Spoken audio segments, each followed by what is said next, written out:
উদ্ধারের প্রশিক্ষণ, নিজস্ব সংবাদদাতা, খাতড়া। প্রাকৃতিক দুর্যোগে বিপর্যস্ত এলাকায় উদ্ধার কাজ চালানোর প্রশিক্ষণ দিতে শিবির হল খাতড়ায়।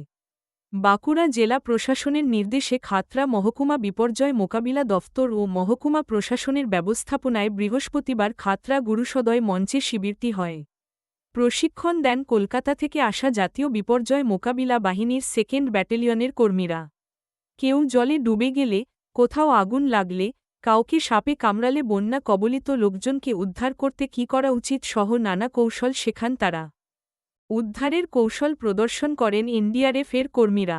শিবিরে ছিলেন এসডিও, খাতড়া, শুভম মৌর্য, মহকুমা, খাতড়া, বিপর্যয় মোকাবিলা ব্যবস্থাপক আধিকারিক Tapas Kumar Roy, BDO, Khatra, Debajit Roy, NDRF 2nd ব্যাটালিয়নের, কলকাতা, টিম কমান্ডার হরদেব রাম চৌধুরী প্রমুখ।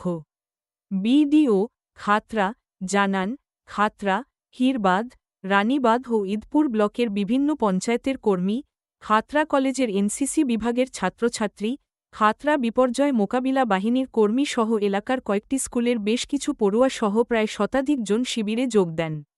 শরদিন্দু পাণ্ডা নামে এক পঞ্চায়েত কর্মী বলেন, বিপদের সময় কী করা উচিত, সে বিষয়ে অনেক কিছু শিখলাম।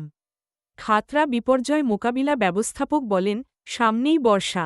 এই সময়ে বিভিন্ন এলাকা প্লাবিত হয়, বন্যায় নানা সমস্যা দেখা যায়। সাপের উপদ্রব বাড়ে। এই পরিস্থিতিতে দুর্গতদের কিভাবে উদ্ধার করা সম্ভব তা নিয়েই এই প্রশিক্ষণ শিবির হল। ধন্যবাদ জ্ঞাপন ও কৃতজ্ঞতা স্বীকার আনন্দবাজার পত্রিকা।